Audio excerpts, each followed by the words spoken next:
I don't know how to introduce this clip, so let's just watch it. You are a clown if you think splitting the check is more feminist than not. Men really convinced us that it was somehow feminist of them to let us buy them things, when we are systemically paid less than them, do more housework than them, do more childcare than them, are excluded from the workforce and from promotional opportunities more than them, orgasm less than them, enjoy our relationships with them less than them. Yet somehow, the conversation around equality in dating that they have implored us to have is about us both paying for a dinner that we both had. Don't let them bamboozle you. That's all I want to say. So you can forget about, petitioning for change with your local member of parliament or congressman or whatever. The way to address all of these inequalities women have experienced is to get men to pay for dinner.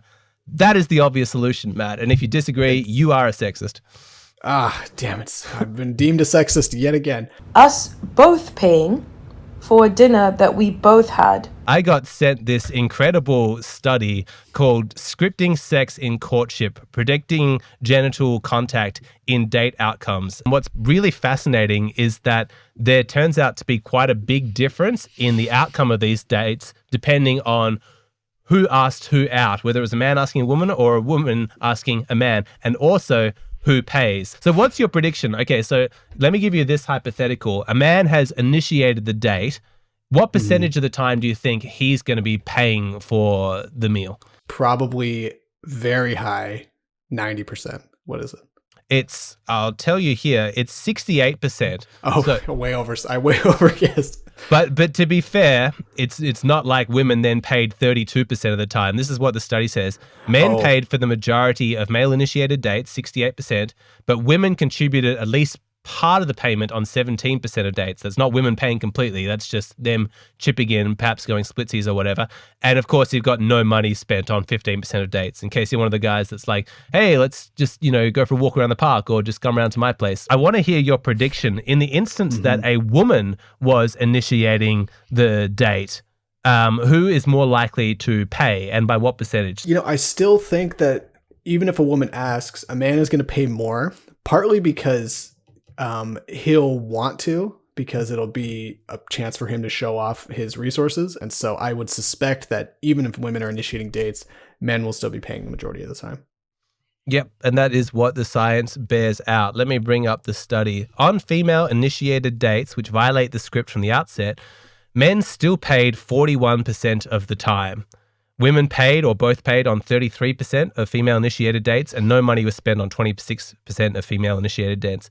And that's a lot higher than the 15% of no money's being spent. It makes me think that those dates are actually just booty calls, and it shows that if a woman's like initiating a date, she's really like, hey, just come round, it's not really a date, like I'm just calling you because you're a hot piece of man and I want to get me some of that. My reading from the science that we've just read, though, is such that the claim which you often hear, like if you ever have a man challenge a woman on the double standard, like, well, why should men have to pay on dates? They'll often come back to you and they'll say, you're misunderstanding this. This is not gendered.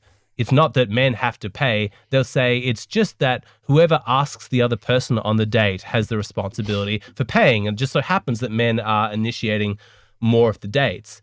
And that kind of gets them out of the problem of actually addressing this double standard. And I kind of get that. But here's the reason why it's disingenuous is because if that was true, then you'd find that when women were asking men on dates, then women would be paying to that same degree. But that's not what the study shows. Even when women are asking men out, men are still paying more of the time. I'm sure a lot of guys have asked this question of themselves when they're at the end of a date and they're considering whether or not to accept the woman's offer to pay for her half. If he's thinking, I really want to sleep with her tonight. If she pays, is she going to be less likely or more likely to sleep with me? And so what's your prediction, Matt? Like if you were simply trying to get a girl into bed, should you let her pay for half or should you pay for all of it? I would let her pay for at least half, maybe more. if someone pays for something, they're going to believe that it's worth more. It turns out that your prediction is 100% correct, and actually reasonably significantly so. I think this is potentially going to shock some guys. Among male-initiated dates, the odds of genital contact increased by about 31% when no money was spent. Okay, so that's like booty call kind of dates. But approximately 39% when women paid for part or all of the date when compared to when men paid. And so all the guys out there who are thinking, well, I'd love to, stand up for equality and not just give her a free meal, but I'm going to pay because I want her to feel indebted to me because I think that's going to make her sleep with me. You're wrong. Like, statistically speaking, that's actually not how it works. The way that Matt described it is actually more accurate. When a woman pays for the date, when she pays for you, when she contributes at least half to the date, she makes some financial contribution, that backwards rationalization mechanism kicks in and she goes, I wouldn't have invested resources in this guy unless he was a really high quality guy. And that makes her more likely to sleep with you. What's your policy on who pays for a date? You should offer to pay and want to pay, and the other person should offer to help you pay. It's a very subtle song and dance. It's not saying, I only pay halfway on the first date. It's, hey, I'm happy to pay for this. And then you wait to see what they do. And if they say, okay, you pay for it, it's actually a red flag. But if they say, oh, you sure? I really want to contribute. Or, hey, well, can I get it next time? You see how they respond. Do they try to add something to the investment? And if that's what happens, then it's a very good subtle test that men can employ. We don't tend to employ tests very consciously, but that's an excellent one. It really fits in with the wider desire of masculinity, I think, which is not to completely unburden ourselves and free ourselves from any obligation to women in terms of protecting and providing and things like that.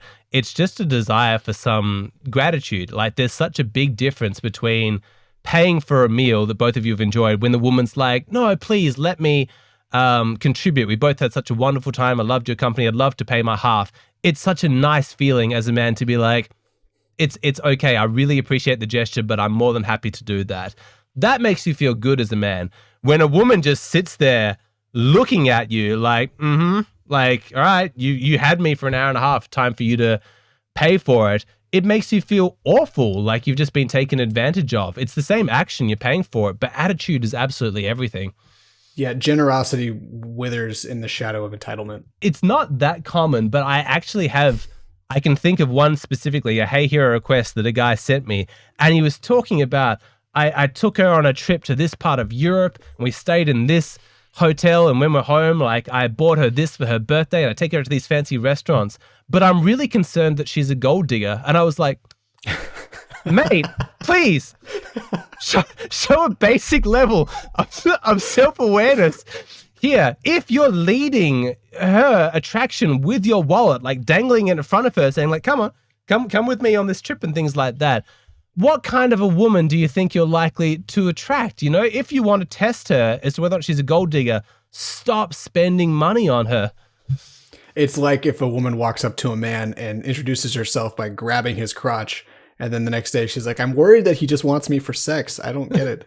It's I forget who said this, but I'm trying to remember exactly the phrasing. He said something like, a woman falls in love with you when she's doing things for you, not when you're doing things for her. If she is investing in the connection, then it's a form of psychological buy-in. And this is what men do. Men fall in love with women when they're buying things for women, because giving energy is, we backwards rationalize that this must mean that it's valuable. And if it is valuable, then you'll happily give energy to it. And so you want to incentivize people to flood energy back towards you. That's what makes the real bond. Otherwise, it's just transactional and kind of prostitutional.